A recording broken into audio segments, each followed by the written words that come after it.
नारायण नारायण। आज हम पढ़ रहे हैं श्रीमद् भागवत प्रवचन बाय स्वामी तेजोमय नंदा जी, पंचम स्कंद। प्रथम स्कंद में हमने श्रोता और वक्ता के अधिकार को देखा, दूसरे स्कंद में साधन को देखा और तीसरे स्कंद से 10 विषयों वाले पुराण का प्रारंभ हुआ। इसमें सबसे पहले सर्ग का वर्णन किया गया है। भूत मात्र तथा इंद्रियों वाले प्राणियों की उत्पत्ति को सर्ग कहते हैं और उसी तत्व से जो भिन्न भिन्न नाम रूप बनते हैं उनको विसर्ग कहते हैं। तृतीय स्कंध में सर्ग का और चतुर्थ स्कंध में विसर्ग का वर्णन आता है। अब पांचवें स्कंद का प्रारंभ होता है जिसमें स्थान का वर्णन है। विदुर जी ने मैत्रेय ऋषि से कई प्रश्न पूछे थे, जिनमें भूगोल खगोल आदि की स्थिति के बारे में भी प्रश्न था। उन सब का वर्णन अभी मैत्रेय ऋषि ने किया भी नहीं था, परंतु विदुर जी ने कहा, महाराज नमस्कार, अब मुझे और कुछ सुनने की आवश्यकता नहीं है। देखो, इन्होंने प्रश्न तो बहुत सारे पूछे थे, लेकिन धर्म अर्थ काम मोक्ष का इन्होंने जो वर्णन सुना, प्रचेताओं की मुक्ति का वर्णन सुना, तो उसी से विदुर जी के मन में इतनी भगवत भक्ति प्रकट हो गई कि वे बोल पड़े, अब आगे क्या सुनना है, यह सब जितना है जो है शब्द मात्र है। उनकी ऐसी स्थिति को देखकर मैत्रेय ऋषि प्रसन्न हो गए। बोले, यह तो कृतार्थ हो गया, इसको प्रेम रस प्राप्त हो गया। अब इसे और कुछ सुनने का क्या प्रयोजन हो सकता है। जब तक किसी ने चीनी नहीं चखी हो तब तक तो उसको चीनी क्या होती है, कैसी होती है, इन सब के वर्णन की आवश्यकता है। जब उसने शक्कर को चख लिया तब भी यदि कोई उसे सुनाता रहे तो वह कहेगा, बस अब मुझे उसका स्वाद मालूम है, अब वर्णन करने की कोई आवश्यकता नहीं। प्रियव्रत चरित्र। विदुर जी तो नमस्कार करके चले गए, लेकिन परीक्षित अभी बैठे हैं। परीक्षित ने कहा, महाराज, आपने राजा मनु की कन्याओं के बारे में बताया, उत्तानपाद के बारे में बताया, अब प्रियव्रत के बारे में भी बताइए। मैंने सुना है कि राजा प्रियव्रत बड़ा ही महाभागवत था।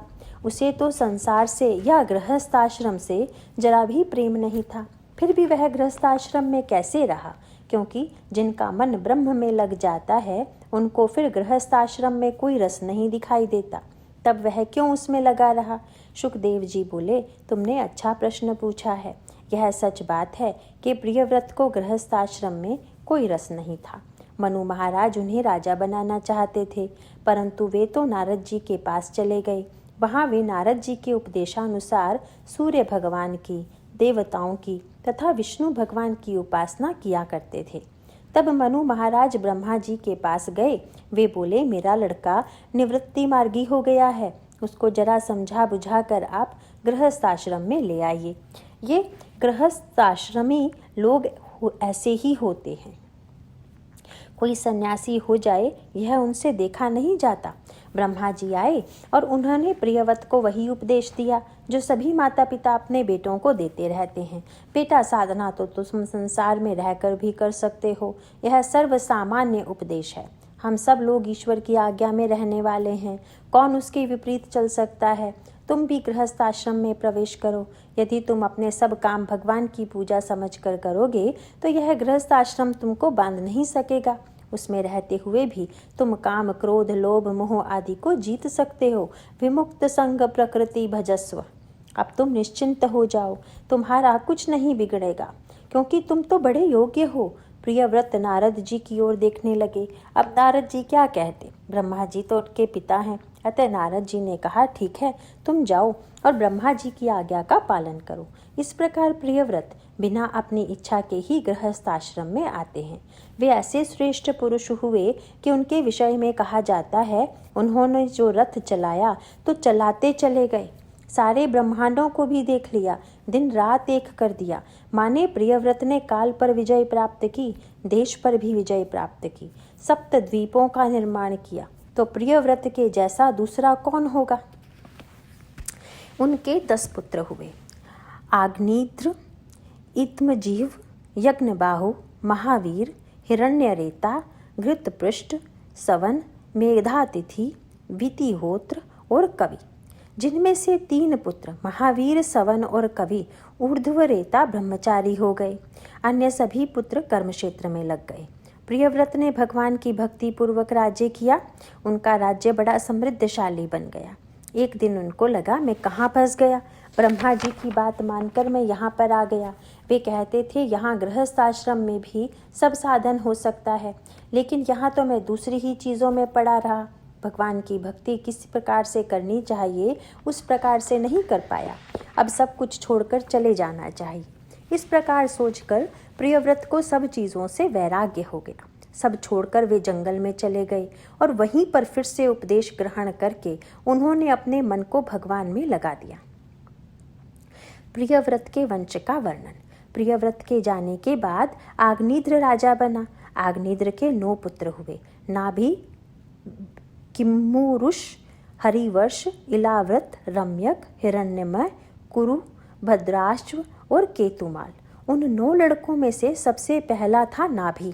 ये जो 9 पुत्र हैं उन्हीं के नाम से 9 वर्ष कहे गए हैं। 9 वर्ष कहे गए हैं। वर्ष अर्थात स्थान। इस स्कंध में स्थान का वर्णन किया गया है। तो सर्ग विसर्ग के पश्चात आता है स्थान। माने जितना भूगोल खगोल आदि है, विभिन्न ब्रह्मांडों में जितने लोग हैं वे सब भगवान में ही स्थित हैं। भगवान ही उनके अधिष्ठान हैं। यही बात यहाँ पर बताने वाले हैं। आग्निद्र का ज्येष्ठ पुत्र हुआ नाभि। नाभि का चरित्र बड़ा ऊंचा था। उनका विवाह मेरु देवी से हुआ। नाभि की इच्छा थी कि भगवान को ही पुत्र रूप में प्राप्त करें। उन्होंने यज्ञ किया। यज्ञ पुरुष प्रसन्न हुए। सारे पुरोहित आदि उनको नमस्कार करते हैं और कहते हैं महाराज आप प्रसन्न हो। हमें तो यही बताया गया है कि बड़े जब आते हैं तो उन्हें नमो नमो कह देना। हमें और कुछ तो आता नहीं है, इसीलिए हम आपको नमन करते हैं। आपको नमस्कार है। हमारे यजमान पुत्र प्राप्त करना चाहते हैं। उन्हें आपके जैसा पुत्र चाहिए। भगवान ने कहा तुमने जो मांगा है वह बड़ी कठिन बात है, क्योंकि मेरे जैसा तो कोई है नहीं। लेकिन तुम ब्राह्मणों के मुख से कोई बात निकलती है तो उसे पूरा भी होना चाहिए। अतः अब मैं स्वयं इनका पुत्र बनकर आऊँगा। ऋषभावतार। देखिए, वराहावतार जो हुआ वह कर्मावतार था। कपिल मुनि का अवतार ज्ञानावतार था। अब यहाँ पर भगवान ऋषभ देव का अवतार होने वाला है। इस अवतार में परमहंसों का धर्म प्रकट किया गया है। परमहंस परिव्राजकों का, सन्यासियों का धर्म बड़ा कठिन होता है। परमहंसों के उस धर्म को, उनकी चर्या को प्रकट करने वाला ऋषभावतार है। ऋषभ का अर्थ ही होता है श्रेष्ठ। अतः यह अवतार विशेष ध्यान देने योग्य है। अब राजा नाभि बड़े प्रसन्न हुए। कुछ ही समय बाद उनके यहाँ भगवान आविर्भूत हुए। प्रारंभ से ही उनमें हर प्रकार के श्रेष्ठ लक्षण दिखने लगे, इसीलिए उनका नाम ऋषभ रखा गया। उनकी बाल्यावस्था से ही नाभि उनमें इतना आसक्त हो गया कि कुछ पूछो नहीं। ऋषभ के प्रभाव को देखकर इंद्र को भी जलन हुई और इंद्र ने वर्षा करनी बंद कर दी। ऋषभदेव हंसे। अपने प्रभाव से उन्होंने वर्षा करवा दी। इंद्रदेव देखते रह गए। उनके इस प्रभाव को देखा तो नाभि ने सोचा कि अब मुझे सेवा निवृत्त होना चाहिए। इतना श्रेष्ठ लड़का है, इसको राज्य सौंप देना चाहिए। तो ऋषभदेव को राजा बनाकर नाभि घर से निकल जाते हैं। अब ऋषभदेव गुरुकुल जाते हैं, गुरु की सेवा करते हैं और ज्ञान प्राप्त करते हैं। फिर गुरु की आज्ञा से उनका विवाह होता है। इंद्रदत्ता माने इंद्र के द्वारा दी गई उनकी कन्या जयंती के साथ उनके 100 पुत्र हुए, जिनमें भरत ज्येष्ठ ही नहीं सबसे श्रेष्ठ भी थे। उन भरत का आख्यान आगे आने वाला है। वे ही बाद में जड़ भरत कहलाए। भरत सबसे बड़े थे और उनके बाद के जो 9 लड़के हुए उनके नाम हैं कुशावर्त, इलावर्त, ब्रह्मावर्त, मलयकेतु, भद्रसेन, इंद्रस्पृक, विदर्भ और कीकट। इस प्रकार ये 10 हुए। शेष 90 में से 81 तो कर्मकांडी बने, लेकिन जो शेष 9 थे वे सभी बड़े ज्ञानी पुरुष थे। कवीर हरिरंतरिक्ष प्रबुद्ध पिप्पलायनः आविर्होत्रोर्थ दुर्मिल चमस करभाजनः। इन 9 योगियों के चरित्र का वर्णन 11वें स्कंद में किया गया है। वहाँ नारद जी वसुदेव जी को वर्णन करके बताते हैं कि किस प्रकार इन 9 योगियों ने राजा निमि के दरबार में ज्ञान का उपदेश दिया। अतः 9 योगियों की कथा को हम वहीं 11वें स्कंद में देखेंगे। ऋषभदेव का अपने पुत्रों को उपदेश। अब यहाँ पहले ऋषभदेव का चरित्र देखेंगे। ऋषभदेव एक बार अपने पुत्रों को लेकर घूमते घूमते ब्रह्मावर्त पहुँचे। वहाँ सारे ऋषियों की सभा लगी थी। वहाँ पर ऋषभदेव ने अपने पुत्रों को उपदेश दिया। उसे सभी माताओं और पिताओं को सुनना चाहिए, जिससे कि उन्हें ज्ञान प्राप्त हो। और अपने बच्चों को किस प्रकार उपदेश दें, देखो यहाँ पर कहते हैं, ऋषभदेव ने अपने पुत्रों को भरी सभा में उपदेश दिया। अकेले में नहीं, बड़े बड़े महापुरुष जहाँ पर विराजमान थे उस सभा में उपदेश दिया। इसका अर्थ क्या हुआ मालूम है? सारी सभा को भी मालूम पड़ जाए कि इनके पिता ने इन्हें क्या उपदेश दिया है।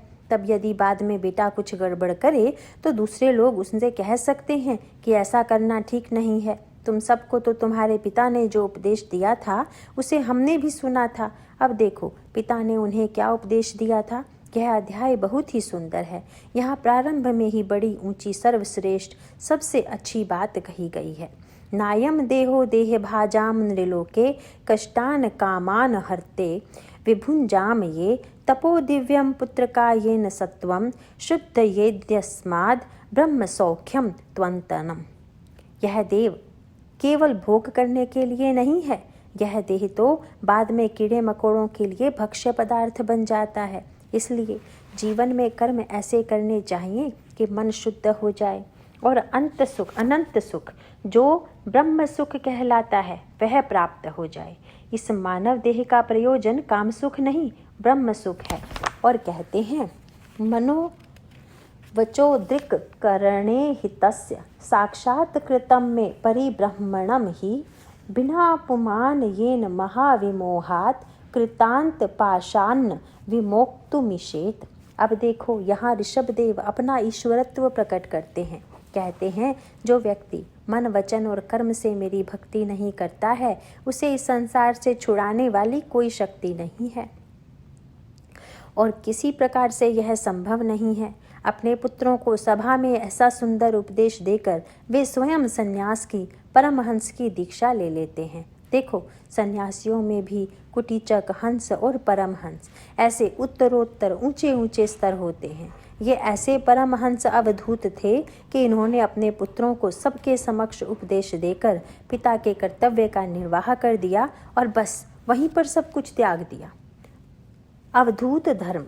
तत्पश्चात ये परमहंस का धर्म उसकी चर्या प्रकट करने के लिए निकल पड़ते हैं। नग्न अवस्था है, अवधूत वेश है, बाल बिखरे हुए हैं और वे विरक्त बनकर चले जा रहे हैं। इतना ही नहीं, इन्होंने मुंह में पत्थर रख लिया था, कुछ बोलना ही नहीं है।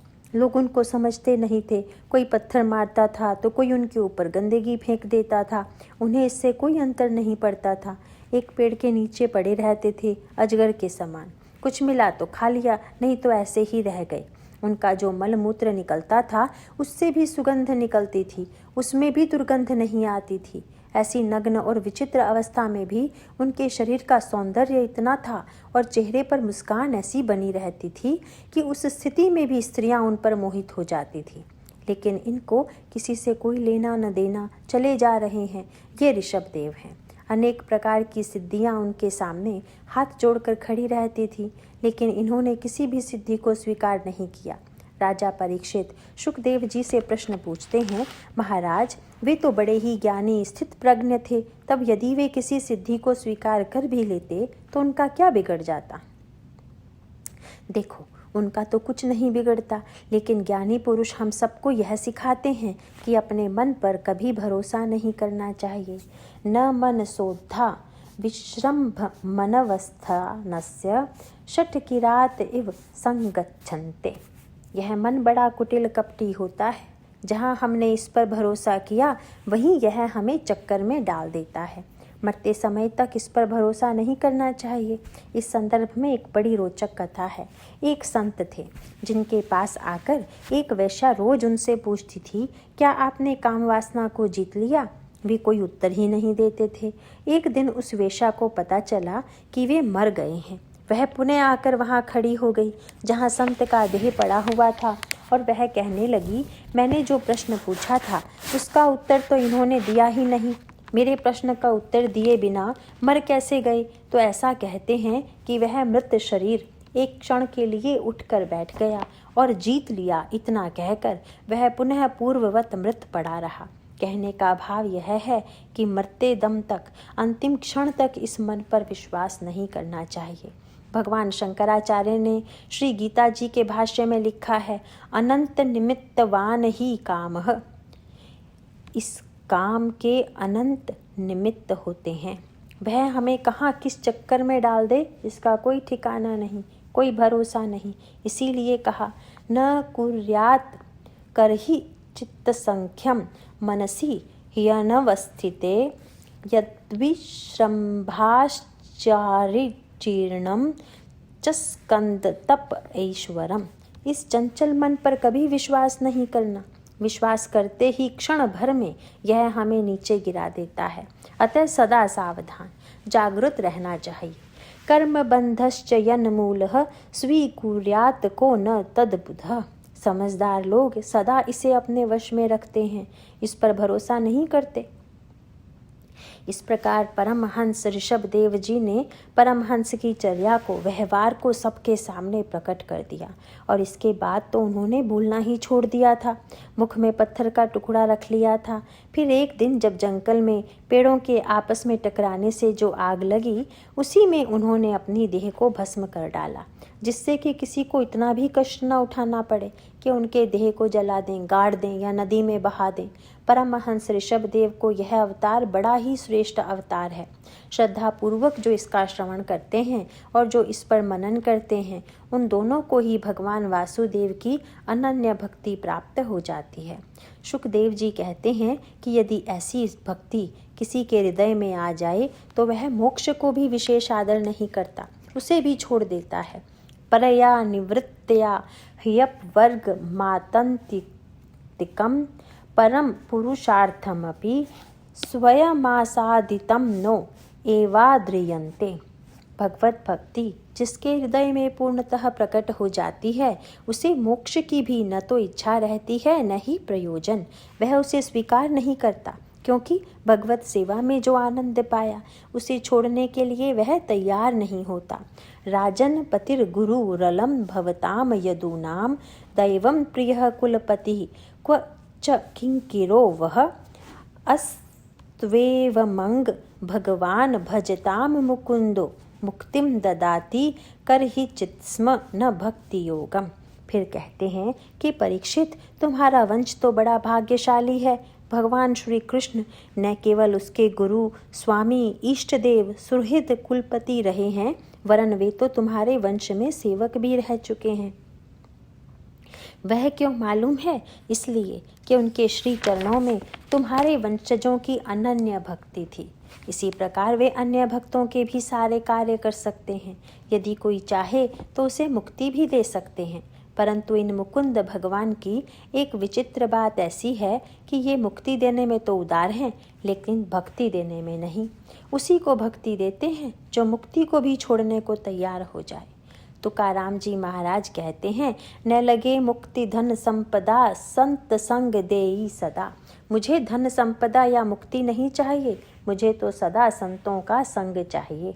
ऐसी व्यक्ति को ही भक्ति प्राप्त होती है। इस बात को कोई तर्क से नहीं समझ सकता, नहीं वर्णन करके इसे समझाया जा सकता है। इस प्रकार ऋषभ देव के अवतार का यह सुंदर प्रसंग यहीं समाप्त होता है। जहाँ ऋषभ देव ने गृहस्थ आश्रम स्वीकार करके लोगों को गृहस्थ धर्म की शिक्षा दी, वहीं अंततः आत्मलोक का उपदेश करके परमहंस का व्यवहार और जीवन भी दर्शाया। कहते हैं, नमो भगवते ऋषभाय तस्मै। उन ऋषभ देव जी को नमस्कार है। भरत जी का हिरण शावक में आसक्त होना। ऋषभ देव के बाद उनके ज्येष्ठ तथा श्रेष्ठ पुत्र भरत ने राज्य संभाल लिया। परिव्राजक बन जाने के पूर्व ऋषभ देव ने अपने इस पुत्र का राज्याभिषेक कर दिया था। राजा भरत महाभागवत थे। उन्होंने बहुत अच्छी प्रकार से राज्य किया। फिर जैसी पूर्व परंपरा थी उसी के अनुरूप वे भी राजपाट का त्याग कर वन में चले गए। घर से चलकर पहले उन्होंने पुलहाश्रम में निवास किया और वहाँ पर केवल कंद मूल फल आदि का उपाहार करते हुए तपस्या में रत हो गए। उन्होंने विशेष रूप से सूर्य भगवान की उपासना की। इस प्रकार राज वैभव का त्याग कर वे वहाँ साधु वेश में रहने लगे। देखो मन से कितना सावधान रहना चाहिए, यही बात अब यहाँ दर्शाई गई है। भरत गहरी साधना में रत थे, परंतु एक दिन विघ्न आ ही गया। क्या? कैसा विघ्न? बहुत से अन्य प्रकार के तप आदि साधना करने वालों के जीवन में प्रायः कोई स्त्री आ जाती है विघ्न डालने के लिए, लेकिन यहाँ तो और ही बात हुई। एक दिन वे गंडकी नदी तट पर प्रणव का जप करते हुए बैठे थे। एक हिरणी जो गर्भवती थी वहाँ पानी पी रही थी। तभी एक सिंह ने बड़ी जोर से गर्जना की तो वह मृगी घबरा गई और घबरा कर उसने एक छलांग लगाई। मृगी तो कूद गई, परंतु कूदते समय उसका गर्भस्थ बच्चा पानी में गिर पड़ा। वह मृगी गिरकर वहीं मर गई। भरत को उस छोटे से हिरण शावक पर बड़ी दया आई। हिरण तो वैसे भी देखने में सुंदर होता है, तब छोटा सा शावक तो कितना सुंदर होगा। अब देखो उन्हें दया आई, यह तो बहुत अच्छी बात है। वे नदी में कूद पड़े और उसे बचा कर ले आए। बोले अब मुझे इसका भी पिता बनना पड़ेगा, और वे उसकी सेवा करने लगे। यहाँ तक भी अच्छी बात है, लेकिन उनसे एक गलती हो गई। उस मृग को उन्होंने मेरा मान लिया। देखो अपने आप को तो उन्होंने भगवान के चरणों में अर्पित कर दिया, परंतु उस हिरण शावक को मेरा है ऐसा मान लिया। यह भी कोई बात हुई? अरे भाई, यदि तुमने अपने आप को भगवान के चरणों में अर्पित कर दिया कि भगवान मैं आपका हूँ, तो हिरण शावक तुम्हारा कैसे हो गया? उससे ममत्व कर लिया, यही गलती हो गई। सेवा की वह तो अच्छी बात थी, लेकिन वह बिल्कुल ममत्व रहित तो होनी चाहिए थी। जैन मास्टर की एक कहानी है। विरक्त ममत्व रहित ध्यानशील और ज्ञानी के रूप में वे अपने गांव में प्रसिद्ध थे। गांव के किसी परिवार की एक लड़की थी, उसका किसी लड़के के साथ संबंध हो गया। वह गर्भवती हो गई, यह बात प्रकट भी हो गई और फिर बच्चे का जन्म भी हुआ। परंतु प्रश्न यह उठा कि शादी नहीं हुई है तो बच्चा कैसे हुआ, किसका बच्चा है? घबरा कर उस मूढ़ लड़की ने कह दिया कि बच्चा उस महात्मा का है। घर वालों को बड़ा गुस्सा आया। बोले इतना नाम है गांव में और यह ऐसा काम करता है, उसकी बड़ी बदनामी हो गई। उस महात्मा ने ऐसा कुछ किया नहीं था, वह तो निष्पाप था। अब उस लड़की के घर वाले बच्चे को उस महात्मा के पास ले आए और बोले यह बच्चा आपका है, संभालिए इसे। महात्मा ने सोचा अब इनसे कुछ कहने का क्या लाभ है, मैंने कुछ नहीं किया, यह मेरा नहीं है आदि कहने का कोई प्रयोजन नहीं। अतः वह बोले अच्छा ऐसी बात है तो दो बच्चे को। उनकी बड़ी निंदा होने लगी, परंतु उन्हें इसकी चिंता नहीं थी। वे उस बच्चे को दूध पिलाते, उसकी सेवा देखभाल करते। इस प्रकार कुछ समय बीत गया। उस लड़की ने गलत काम तो किया ही था। अब उससे देखा नहीं गया कि महात्मा को सब लोग अपशब्द कहते हैं, गाली देते हैं, तथापि उनके मन में कोई विकार नहीं, कोई दुख नहीं, कोई क्रोध नहीं। अब उससे रहा नहीं गया। उसने अपने पिता से कह दिया कि मैंने आपसे गलत बात कही थी, वे तो बड़े महात्मा हैं, उनका इसमें कोई हाथ नहीं है। अमुक व्यक्ति के साथ मेरा संबंध हुआ था। अब तो घर वालों पर जैसे 100 घड़े पानी पड़ गया। एक महात्मा का ऐसा अनादर। वे उनके पास गए और क्षमा मांगने लगे। उन्होंने कहा महाराज हमसे बड़ा अपराध हो गया, हमें अभी पता लगा है कि यह बच्चा आपका नहीं है, आप उसे वापस कर दीजिए। तो महात्मा बोले ऐसी बात है, लो इसे ले जाओ, इसको कहते हैं वैराग्य। लाकर रख दिया तो ठीक है, अब मांगने आए हैं तो भी ठीक है, इतने दिनों तक मैंने इसे पाला है, अब इसको मैं शिष्य बनाऊंगा इत्यादि कुछ नहीं कहा उन्होंने। यहाँ धीरे धीरे भरत जी की साधना, भगवान का नाम स्मरण आदि सब कम हो गया। यदि जप भी करते तो बीच बीच में देख लेते कि वह हिरण शावक ठीक तरह से बैठा है कि नहीं। उनकी ऐसी दशा हो गई।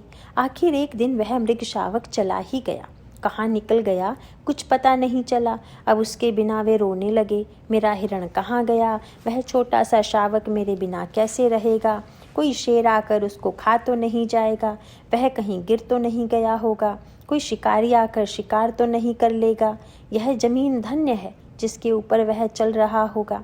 राजा भरत ऐसी ऐसी ऊट पटांग बातें करने लगे, उसके बिना मेरा जीवन व्यर्थ है, माई डियर डियर कहकर रोने लगे। आप तो हंस रहे हो, लेकिन उनका रोना वे ही समझ सकते हैं।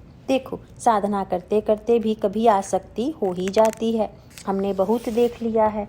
आश्रम में भी जाते हैं वेदांत सीखने के लिए, पर वहाँ भी पता नहीं किसके साथ आसक्ति हो जाए।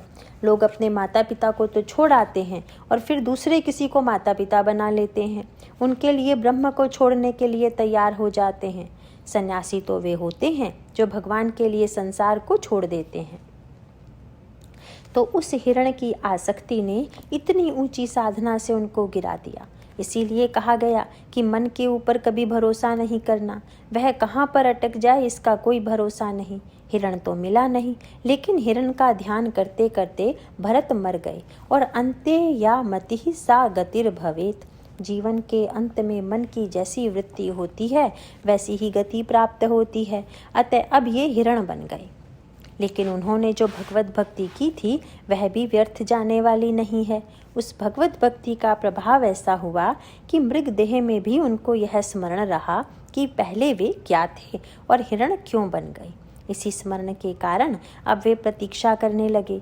बोले, अभी तो धैर्य धारण के अतिरिक्त और कोई उपाय नहीं है। इस देह का पतन होगा तब देखेंगे। ऐसा सोचकर वे शांति से अपने प्रारब्ध को भोगते रहे। समय आने पर उनका वह हिरण का देह छूट गया। पहले तो वे राजर्षि थे, अब उनका जन्म एक ब्राह्मण कुल में हुआ। ब्राह्मण परिवार में इनका नाम क्या था यह कहीं पर बताया नहीं गया है। उनको जड़ भरत के नाम से कहा गया है। अब भी उनको पूर्व की बातें याद थी। अतः उन्होंने निश्चय कर लिया कि अब मुझे किसी में भी आसक्त नहीं होना है। मैं किसी से बोलूँगा ही नहीं। प्रक्षालनात ही पंडकस्य दूरात अस्पर्शनम वरम। कीचड़ लगाकर उसको साफ करने की बजाय उससे दूर ही रहना ठीक है। उसको हाथ ही क्यों लगाया जाए।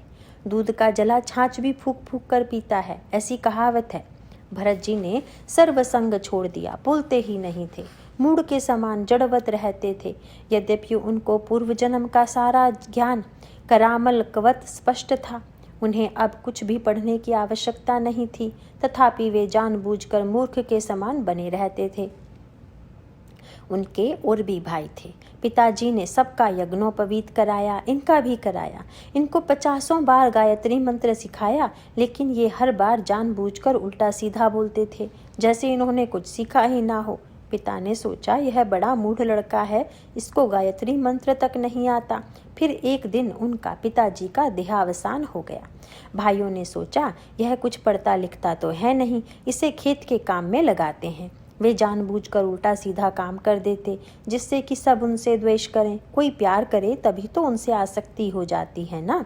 जैसे जहाँ पर जमीन सीधी करने के लिए कहा जाता वहाँ पर गड्ढा कर देते। अब वे सब इनको कब तक सहन करते, तो उन्होंने इनको घर से भगा दिया। बोले, चलो अच्छा हुआ छुट्टी हो गई।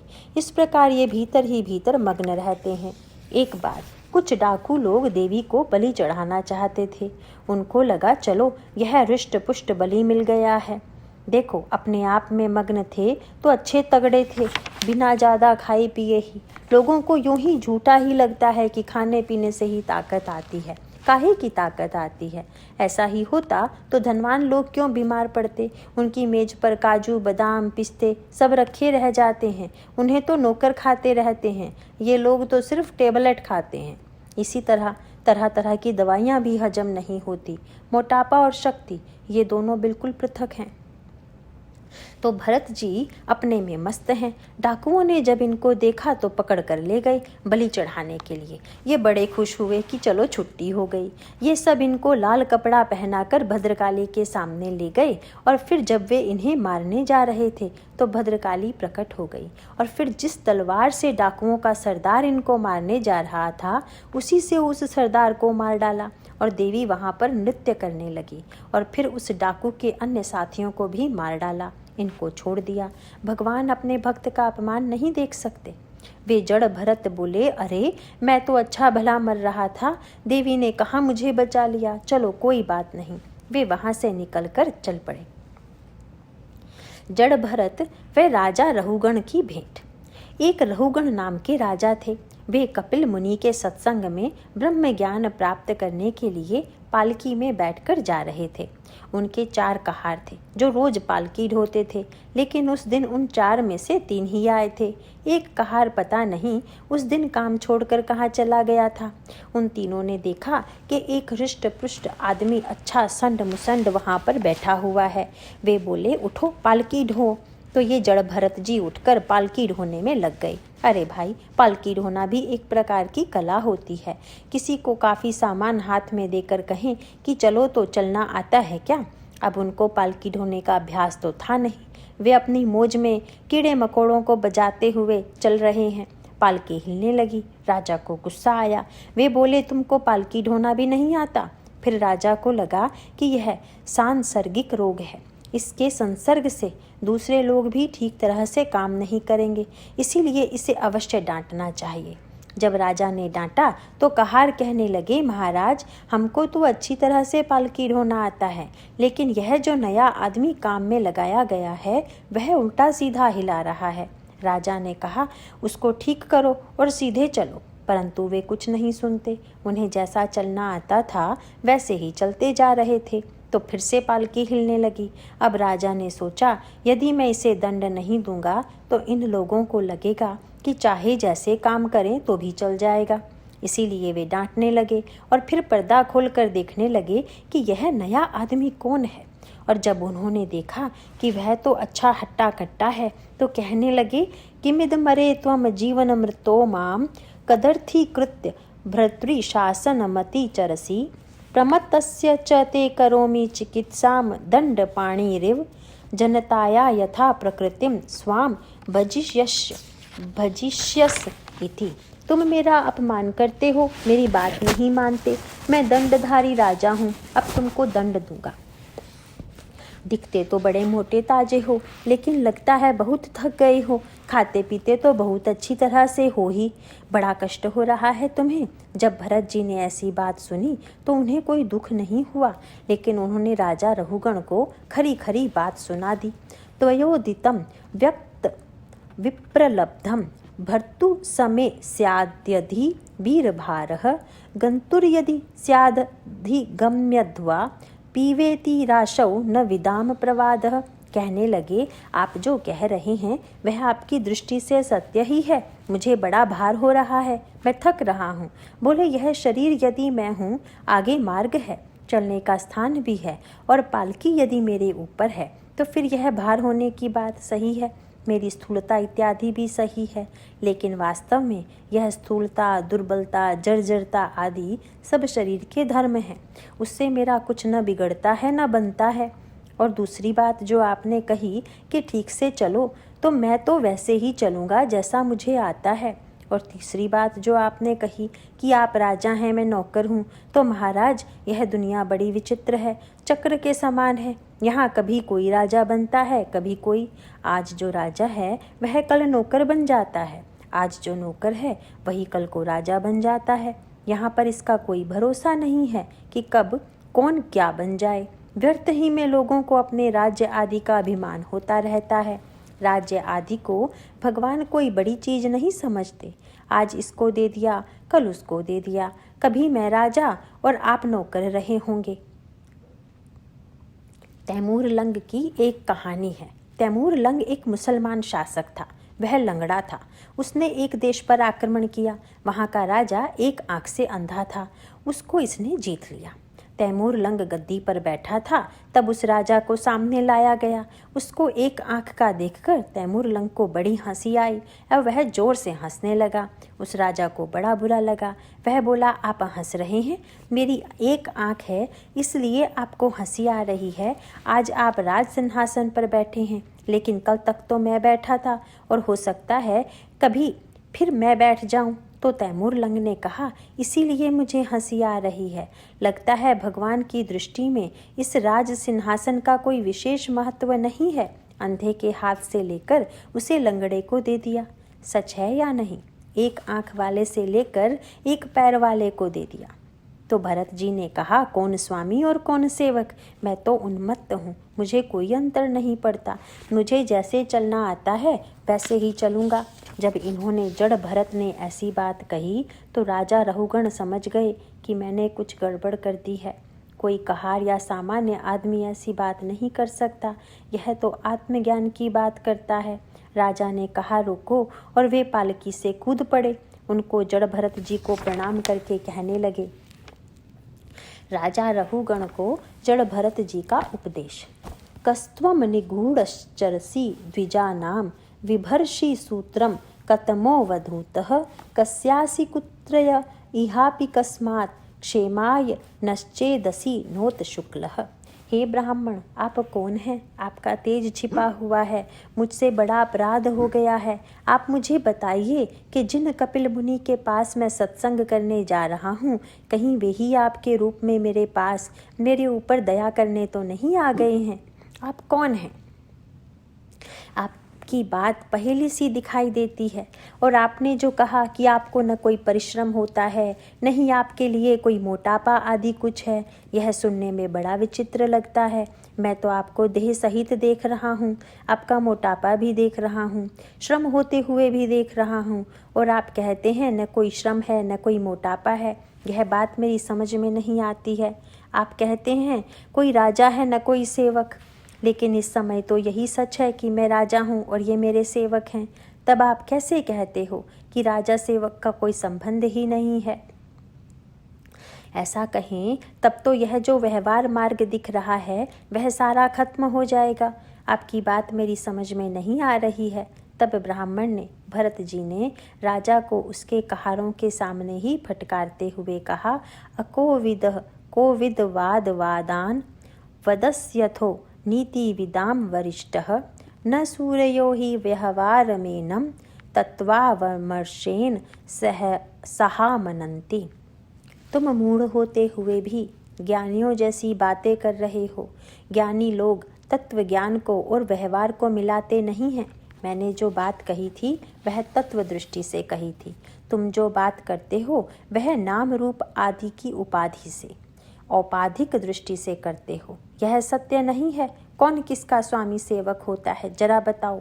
तावानयम व्यवहार सदा विहि क्षेत्रज्ञ साक्ष्यो भवति स्थूल सूक्ष्मः तस्मान् मनो लिंगमदो वदन्ति गुणागुणत्वस्य परावरस्य।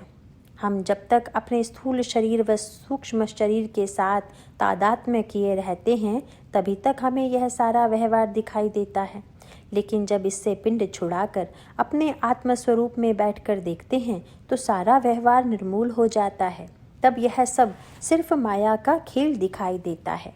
न यावदेताम तनु भृन्नरेन्द्र विधूय मायां वयुनोदयेन विमुक्त संगो जित षट सपत्नो वेदात्म तत्वम भ्रमतीह तावत।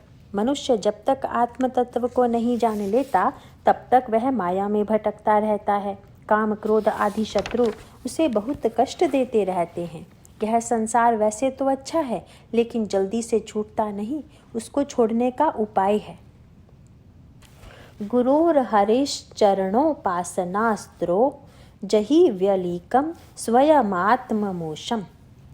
भगवान श्री हरि के और सद्गुरु के चरणों की उपासना, इसी से सारा का सारा मोह दूर हो जाता है। नहीं तो जैसे श्री शंकराचार्य जी कहते हैं, शरीरम स्वरूपम यथा वा कलत्रम यशश्चारु चित्रम धनम मेरुतुल्यम मनश्चेन्न लग्नम हरिरेंगद्रि पद्मे ततः किम ततः किम ततः किम ततः किम। भले ही किसी ने भले ही अपार धन वैभव प्राप्त कर लिया हो, लेकिन यदि उसका मन श्री गुरु के चरणों में न रमा हो तो उसकी सारी संपत्ति विपत्ति बनकर रह जाएगी। सद्गुरु चरणों की भक्ति ही संसार बंधन से छुड़ाने वाली होती है। जड़ भरत जी ने ऐसा कहा तो राजा समझ गए। वह ब्राह्मण देवता को बार बार नमस्कार करते हैं, फिर कहते हैं, भगवान, आपने जो तत्व की दृष्टि और व्यवहार की दृष्टि कही वह मुझे अच्छी तरह से समझ में नहीं आई। यह सारा का सारा व्यवहार सत्य सा दिखता है, व्यवहारिक सत्य है, पारमार्थिक सत्य नहीं है। इस बात को मैं समझ नहीं पाया। आप मुझे ठीक से समझा कर बताएं। वे बोले, देखो, यह जो पृथ्वी है इसी से अनाज हुआ, अनाज का ही जो परिणाम है उसी से यह देह बना है ना। एक यह पृथ्वी है तो इसके ऊपर यह जो शरीर है वह दूसरी पृथ्वी है। उसके ऊपर पालकी है, वह भी मिट्टी। उस मिट्टी के अंदर कौन बैठा है, वह भी एक और मिट्टी है। और वह अपने को कहता है राजा। मिट्टी के एक ढेले पर दूसरा ढेला और उस ढेले के ऊपर तीसरा ढेला, और वह ढेला कहता है मैं राजा हूँ। अब जरा सोचो कि तुम कैसी बातें करते हो।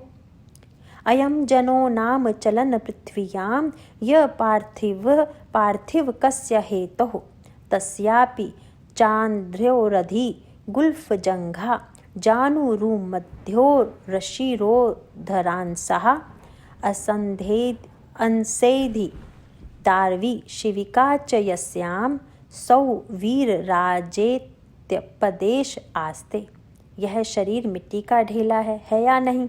इसी को तत्व की बात कहते हैं।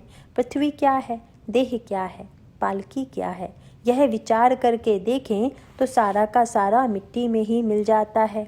यही मिट्टी पृथक पृथक रूपों में सामने आ गई और तुमने उसको भिन्न भिन्न नाम दे दिए। और इतना ही नहीं, उसको शाश्वत भी मान लिया। अरे मैं भी मर जाऊंगा, तुम भी मर जाओगे, तब यह भरत की मिट्टी, यह राजा की मिट्टी, उसमें क्या फर्क पड़ने वाला है? कोई दिखा सकता है इसमें क्या और कौन सा परमार्थ या सत्य है? जरा विचार करो। पृथ्वी कहाँ से आई? पानी से, पानी अग्नि से, अग्नि वायु से, वायु आकाश से, आकाश मन से और मन परमात्मा से। तत्व की दृष्टि से देखने पर तुमको यह संसार कुछ नहीं दिखाई देगा। ज़बरदस्ती अपने आप को कुछ मान लेते हो और उसी के अनुरूप सारा का सारा व्यवहार करने लग जाते हो। अपने आप को राजा कहते हो और मुझे सेवक। अब ब्राह्मण जड़ भरत से रहा नहीं गया। अहम पुरा भरतो नाम राजा, उन्होंने स्वयं को प्रकट कर ही दिया। बोले तुमको मालूम है, पूर्व जन्म में मैं भरत नाम का राजा था। तुमने भरत का नाम सुना है? वह चौंक गया, क्योंकि भरत तो प्रसिद्ध थे।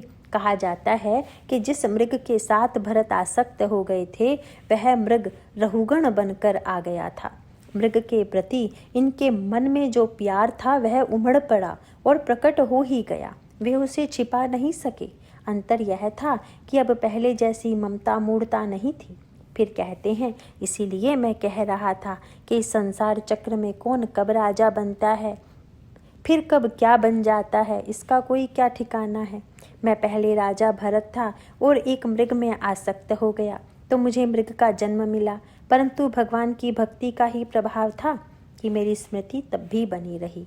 हिरण के देह में भी मुझे सब याद था। भगवत भक्ति का ही प्रभाव है कि अब मैं सारे बंधनों से मुक्त हो गया हूँ। भवाटवी का निरूपण। अब आगे एक भवाटवी का वर्णन करते हैं रूपक की परिभाषा में, रूपक की भाषा में।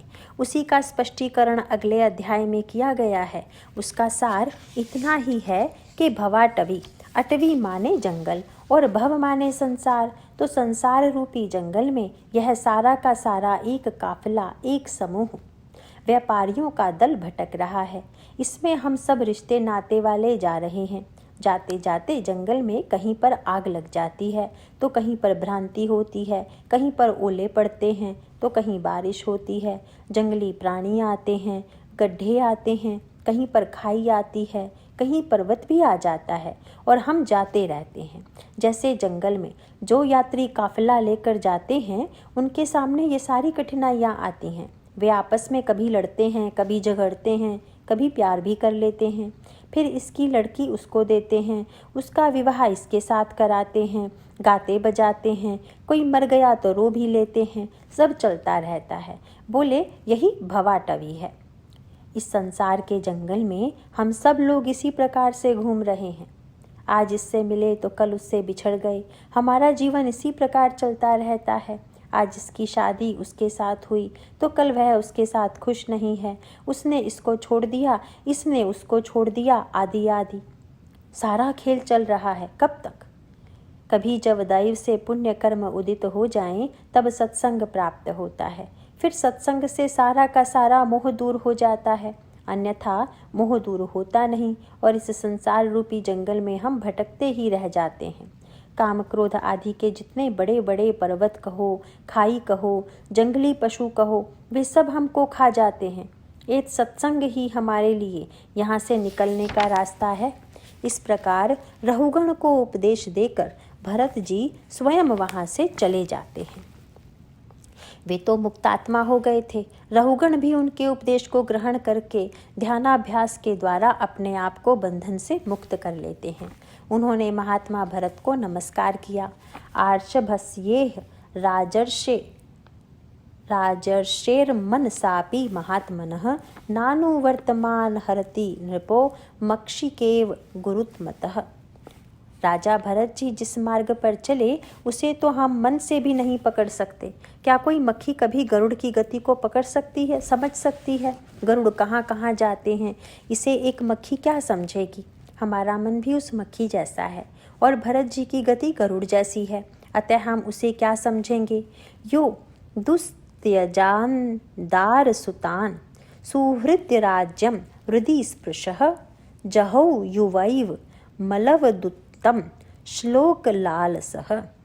जिन्होंने युवावस्था में ही सारे भोग छोड़ दिए और अपने मन को पूरी तरह से भगवान में ही लगा दिया, उन महात्मा भरत को यहाँ पर नमस्कार है। अब श्री सुखदेव जी आगे भरत वंश का वर्णन करते हैं, जिसमें भरत वंश में राजा सुमति आदि हुए। आगे उसी वंश में गय नाम का बहुत श्रेष्ठ राजा हुआ। भूगोल का वर्णन। राजा परीक्षित सुखदेव जी से पूछते हैं, महाराज आपने बताया कि राजा प्रियव्रत ने सार द्वीप बनाए और सारे लोगों पर विजय प्राप्त की। कृपा करके आप मुझे भूगोल का विस्तृत वर्णन करके बताइए कि पृथ्वी कितनी बड़ी है, स्वर्ग कितना बड़ा है, इन सब का परिमाण क्या है, इनके लक्षण क्या हैं। सुखदेव जी कहते हैं, भगवान के सब लोकों का वर्णन कोई अनंत काल तक करता रहे तो भी वह पूरा नहीं हो सकता। इतना ही समझ लो कि भगवान ही इस सृष्टि के कारण हैं, इसकी स्थिति के भी वे ही कारण हैं और यह अनंत व्यापक सृष्टि भगवान में ही दिखाई देती है। लेकिन वास्तव में यह सृष्टि और उसका जितना विस्तार है वह सब का सब आरोपित है, वास्तविक नहीं है। इसीलिए इस पर ज़्यादा विवेचन करने की आवश्यकता नहीं है। आग्निध्र के पुत्र 9 वर्षों के अर्थात 9 स्थानों के नाम से जाने गए। इस ब्रह्मांड में प्रियव्रत के द्वारा जो विभाग किए गए उन्हें ही 9 वर्ष कहते हैं, जिनके नाम हैं भद्राश्व वर्ष, हरि वर्ष, केतुमाल वर्ष, रम्यक वर्ष, हिरण्यमय वर्ष, कुरु वर्ष, किम पुरुष वर्ष, इलावर्त वर्ष और भारत वर्ष, अजनाभ वर्ष। उन सभी स्थानों पर भगवान की आराधना की जाती है। उनका वर्णन आगे भी किया गया है। उसका सार बस इतना ही है कि भगवान की उपासना हर स्थान पर हो सकती है, होती है। इसीलिए हम भगवान की आराधना के अधिकारी हैं या नहीं, यह स्थान उसके लिए उचित है या नहीं, ऐसी शंकाओं को अपने मन में स्थान नहीं देना चाहिए। 5वें स्कंद के 16वें तथा 26वें अध्याय में राजा परीक्षित ने प्रश्न किया कि आप इतने प्रकार के लोगों का वर्णन कर रहे हैं, ये सब कहाँ से आते हैं, फिर उनमें भेद किस कारण से हो गया। श्री सुखदेव जी उत्तर देते हैं कि उसका कारण है त्रिगुणात्मिका प्रकृति। सत्व, रजस और तमस, इन तीनों गुणों के भिन्न भिन्न अनुपात में होने वाले संयोग के कारण ही भिन्न भिन्न प्रकार के लोक बनते हैं। उन लोकों में निवास करने वाले लोगों के स्वभाव, वासना और कर्म भी पृथक पृथक होते हैं और इसीलिए स्वाभाविक रूप से उनके कर्म फल भी भिन्न भिन्न होते हैं। भिन्न भिन्न फलों को हम एक ही स्थान पर नहीं भोग सकते। जैसे यदि किसी को आकाश मार्ग से यात्रा करनी हो तो वह रेलगाड़ी से संभव नहीं है, जहाज से भी संभव नहीं है, उसके लिए विमान में बैठना पड़ेगा। तो इसी प्रकार भिन्न भिन्न लोक, भिन्न भिन्न कर्म आदि तथा भिन्न भिन्न प्रकार के जीव होते हैं। विभिन्न नरकों व उनकी गतियों का वर्णन। अब परीक्षित ने पुनः प्रश्न किया कि नर का नाम भगवन किम देश विशेषा अथवा बहि स्त्रीलोक्या आहो स्विदंतराल इति। क्या नरक भी कोई स्थान विशेष है? तो सुखदेव जी कहते हैं, हाँ, त्रिलोकी के अंतर्गत ही पृथ्वी के नीचे जल के ऊपर दक्षिण की ओर स्थित है। इतना ही नहीं, वरन ये नरक 28 प्रकार के बताए गए हैं। देखो, यदि स्वर्गलोक होता है तो नरक भी होगा ही। जैसे शहर में सिनेमा, थिएटर, क्लब, तरणताल आदि सुखद स्थान होते हैं, वैसे ही जेल, अस्पताल आदि दुखद स्थान भी होते ही हैं। जेल में कैदी लोग अलग अलग प्रकार के कर्म करते हैं और वहाँ पर उन्हें अलग अलग प्रकार के भोग भोगने पड़ते हैं। वहाँ पर भी जो शारीरिक दंड होता है वह बड़ा भयंकर होता है। कहने का तात्पर्य है, जैसे स्वर्ग आदि कर्म फल होते हैं वैसे ही नरकादि रूप फल भी होते हैं। जीवन में हम जो बुरा काम करके दुख भोगते हैं वह दुख स्वयं एक प्रकार का नरक ही हुआ, और जब अच्छा काम करते हैं तब जो सुख का अनुभव होता है वह एक प्रकार का स्वर्ग है। इसे दृष्ट फल कहते हैं। परंतु जब हम कर्म करते हैं तो उसका एक और फल भी होता है जिसे अदृष्ट फल कहते हैं। अदृष्ट माने जो उस समय दिखाई नहीं पड़ता, उसे भी भोगना पड़ता है। जैसे किसी ने पानी अथवा चाय पी या फिर कुछ खा लिया तो उसका एक फल उसी समय तत्क्षण दिखाई देता है, जान पड़ता है, पिपासा, प्यास अथवा क्षुधा, भूख की निवृत्ति के रूप में। परंतु उसका फल इतना ही नहीं होता। जो पिया अथवा खाया उसका एक संस्कार भी पड़ता है मन पर कि यह अच्छी चीज है। वह दिखाई नहीं देता परंतु फलित होता है। इसी प्रकार अब देखो, कर्मों का जब फल मिलता है तो हमने जिस उद्देश्य से कर्म किया हो उसका भी कोई फल होना चाहिए कि नहीं? होता है। उसी को पाप पुण्य कहते हैं।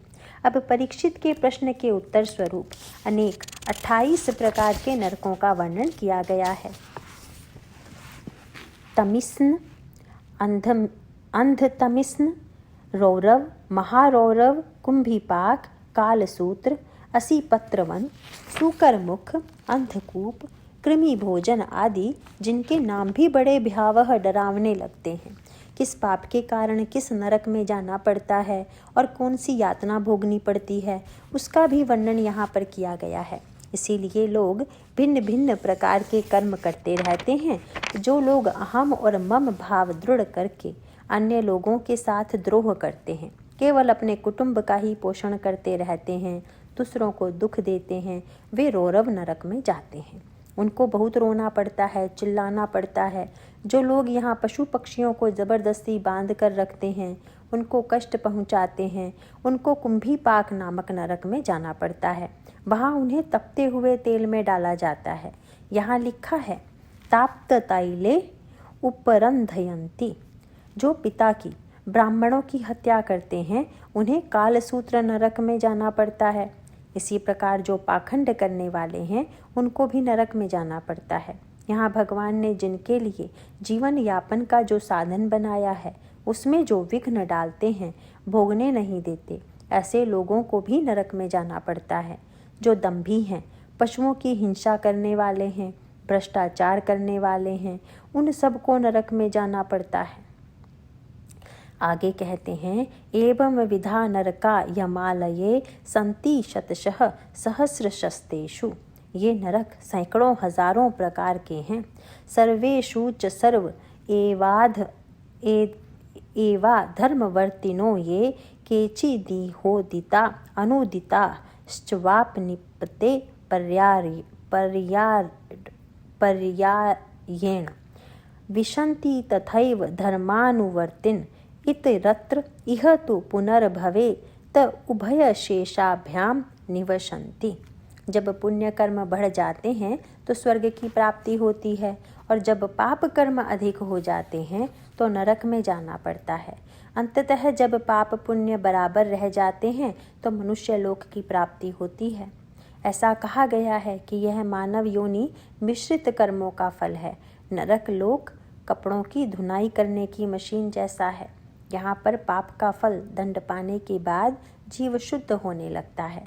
इस पर प्रश्न यह उठता है, यदि पाप पुण्य समान होने पर मनुष्य जन्म मिलता है तो सबके सुख दुख में समानता क्यों नहीं दिखती?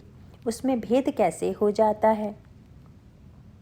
बोले, पाप पुण्य का परिमाण समान होते हुए भी उनके स्वरूप में भेद हो सकता है। होता ही है। अब जैसे कोई 1 किलो कपास तोल रहा हो तो दोनों का वजन समान होते हुए भी 1 किलो का भार देखने में बहुत छोटा सा दिखता है